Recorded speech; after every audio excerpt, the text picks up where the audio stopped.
Hey everybody, welcome back to my channel. So if you're like me and you're pretty new to videography in general or YouTube or color grading video, then stick around because this is pretty much going to be a review on Dehancer from a beginner's perspective. And full disclaimer, this is a sponsored video by Dehancer, meaning that they did give me a free copy of Dehancer in return for this video. But they also said that I could do whatever I want with the video and they have no say on what I have to say about Dehancer. So with that being said, let's get to it.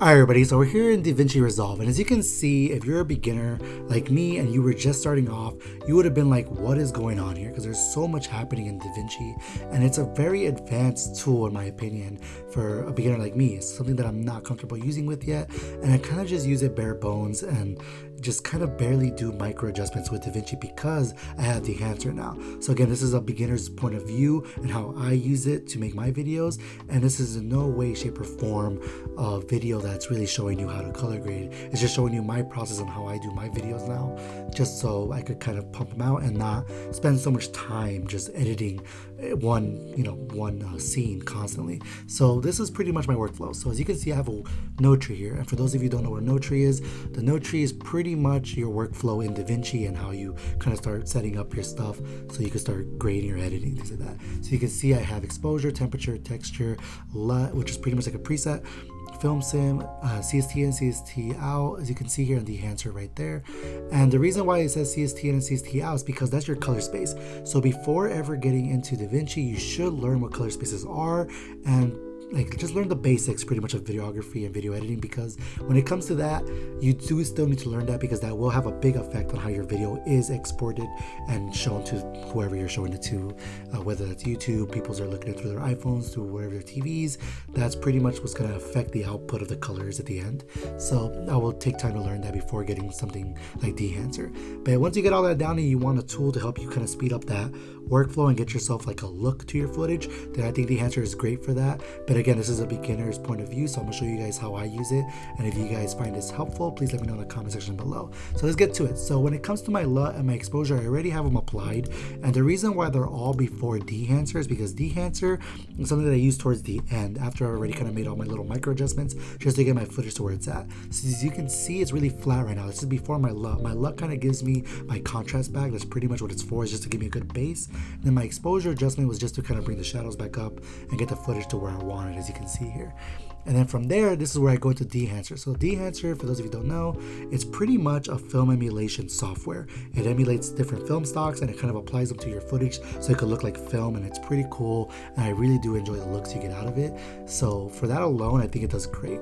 And so to find it and to implement it, you go to the effects tab here on DaVinci specifically, and you can just type in Dehancer and it'll pop up just like that. And you could drag and drop it into wherever node you made for Dehancer. So for me specifically was this node right here, and as you can see, my video looks like a Twilight movie, and it looks cool, but it's not the look that I want. It's not the vibe I'm going for. So I'll go, you have this whole section here, I'm going all the way down.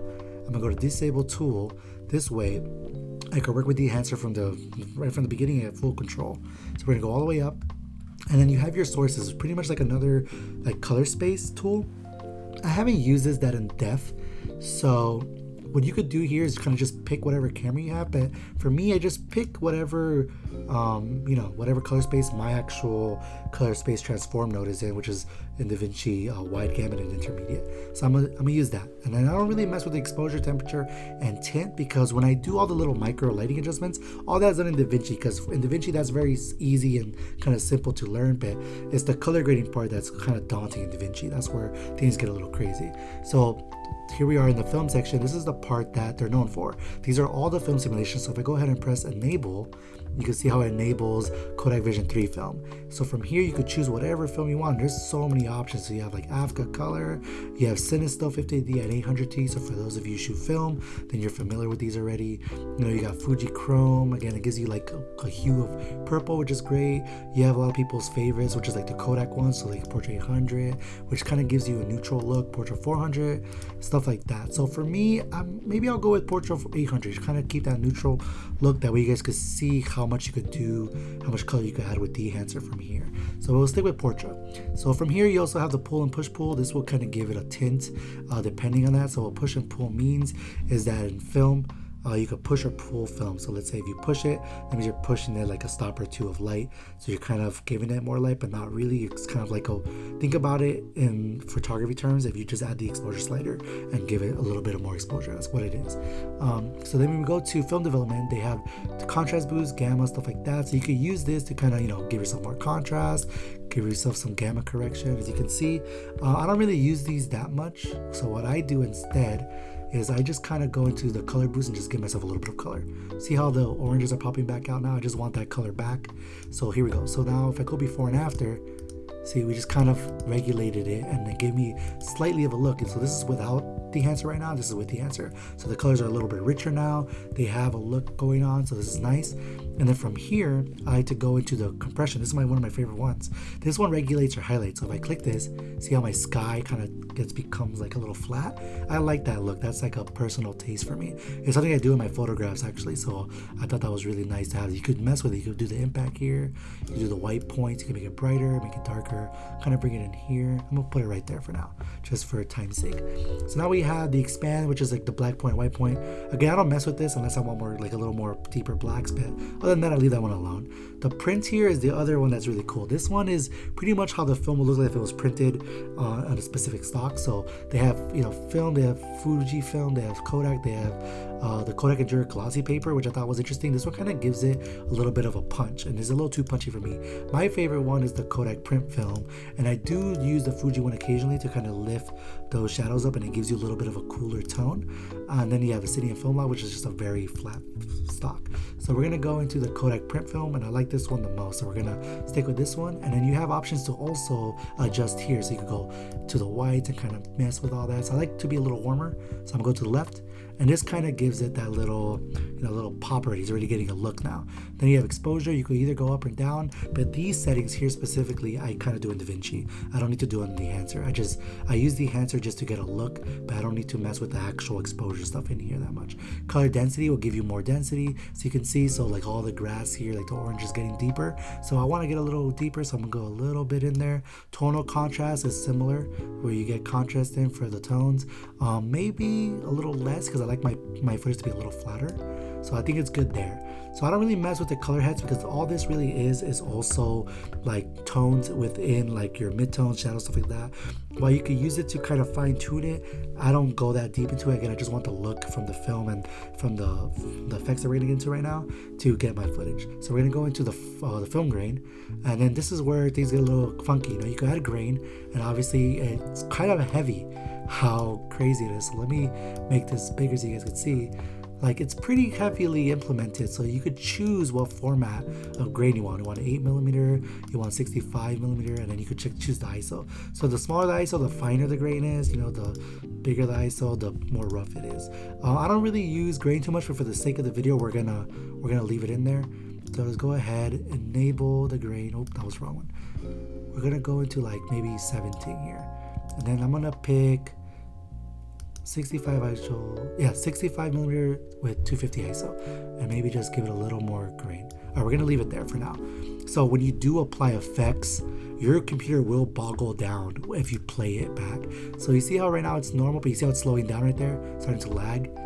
Yeah, it's gonna lag if you use these effects. It seems to be the main one. Film does it. Halation is another big one that will boggle down your computer quite a bit. So if you don't want that to happen, you kind of need to change the playback of your footage, if you will. So if I go here, let me see, hold on. If I go here and then I change the time resolution to like 720p, then right here I could kind of play back the video, no problem.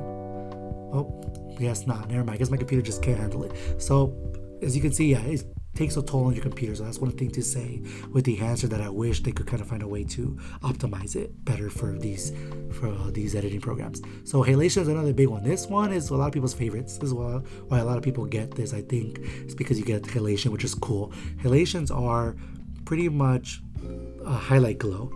So whatever is hitting the highlights are going to be glowing with this red orb, like this red outline around it. So you could amplify it, you could get rid of it, you could choose the format. So if I choose 8mm Remjet, it gets crazy, as you can see, like, oh my god, like it's a little too much, right? So I kind of want to regulate it. You could go to 35 millimeter instead. It's a little bit softer, and you could choose, you know, the 65, which is a lot more tamed, and you can still have it at 100%. So I'm gonna do the 65 millimeter to 70 millimeter one because I like how it looks. And if you need to see what it's doing, you can normally hit mask and it'll show you what it's doing. But in this case, it's not doing it too much, so it doesn't show me nothing. But if you have it in any other sections, you can normally see like what it's actually affecting using the mask. So then we got the bloom, right? The bloom will make things, you know, bloom, make things a little softer. So you could choose the bloom. I'm gonna use a little bit just to show you guys. And yeah, so we have here. So we've applied all the kind of effects that I normally use. So if I go before and after here, see that big difference? Like it's a huge difference from the beginning, and yeah, now you have like a look going on, but you still have the base colors, and even the sky looks really nice already, to the point where I don't even have to do nothing with it. You could go further and kind of change these colors, but I like it the way it is. It looks pretty nice, and I'm gonna leave it that way. Then you have all the other effects like film breathing, which is pretty much, you know, the film like actually like feeling like it's a movie. So if you know those little dots you see on old films, that's pretty much what film breathing is. I'll show you real quick. So when you hit it, you can see all the little specks kind of hitting around, and depends on how much you add to it too. So like this is about to switch over here. So if you go in here and then you kind of enable it, and then you kind of choose it. This say you choose like a 16 millimeter one, and because we have a lot of grain, it makes it harder to see. But yeah, like you see the little flickering going on. How it's kind of like, that's pretty much what the film breathing is. So I don't really use that. Gate weaving, I don't use gate weaving either. I think this is the one where the film kind of moves a little bit, but I really don't know. I don't use it enough to really use it or recommend it. But again, you guys could always mess with this one around. The overscan and all that is all separate. You know, this is for to have like a, you know, something like this. So let's say you like Super 8 footage, but they have that here, which is really cool. You can make that a little brighter. And then yeah, you could even choose to zoom in and out, and it's pretty cool actually. Like I like the way this looks. So let's just, for the sake of the video, I'll have this and I'll play like the footage at the end so you guys can see what it looked like with and without it. So it's really cool. Other than that, that's about it. That's all I use. I don't use vignetting or nothing. And with that, I'm pretty much done with my film, like with my footage, and I'm ready to go and just kind of implement it to all the other ones. So let's say I go into edit and then I copy this right here. I could just go into this one and I could just go to paste attributes. There we go. And then we have it on both, right? So now we have a small little video and it looks really cool. And again, if I go into the node tree and then I just do the before and after, like, see, that's just the regular footage with nothing on it. So that's like, it's whatever. And then like, same with this one. This is the normal footage. And again, this is just highly stylized, but you guys could see how it would get a look. And normally I wouldn't even use the 8mm effect, obviously, for my YouTube. I would just leave it normal. So if I go there and then just kind of, you know, disable it, then everything looks pretty nice and normal. And then if I go into this one and disable it as well, it seems like it's already disabled, so that's good. Or else because I did this. So if I disable it here also, we're back to normal, right? And again, this is very highly stylized. It has a lot of, you know, grain in it, which I normally wouldn't put in that much, but you get the point. So will I recommend it for beginners? I would say no, only because if you're a beginner and you don't really know what you're doing yet, you still have to figure out the basics first. I got this after learning the basics, so I could kind of now understand how to use it a little bit. But if you're just starting off, you should probably learn the basics first. And then if you are like me and you don't want to, you know, spend hours color grading one scene and then copy it to the next and trying to get the same look across everything, then I think something like Dehancer is great because you kind of skip a lot of steps to get a look right away to your footage, but it's not necessary, but it is easier for me at least, and it does help me out. So, but can I recommend it? With the price tag currently, I wouldn't say it's, you know, it's very easy to get. It is kind of pricey for what it is, and if you're already paying for like Adobe Premiere and stuff like that, then you know you might already have some effects like this in there. But for DaVinci, if you're not paying for DaVinci and it's free, I could recommend it for people with DaVinci, because if you have DaVinci and you got it for free, then you could spend that money instead on something like Dehancer to help you get your footage out. And that's just my opinion. So other than that, yeah, like this, it's a great software. I love it. I like that I could just kind of make my footage the way it is, and then kind of move on, and makes the editing process a lot easier. And I'm not here hours, like just spending hours editing one clip just to get the colors that I want. Now I just kind of do this, and it makes it easier for YouTube, and it saves me a lot of time. So in that aspect, I think it's worth it. But other than that, if you're just starting off, maybe shop around a bit and learn a little more, then look into the plugin. So yeah, until next time guys, keep shooting, and I'll just kind of play the video back for you guys so you guys can see how it looks.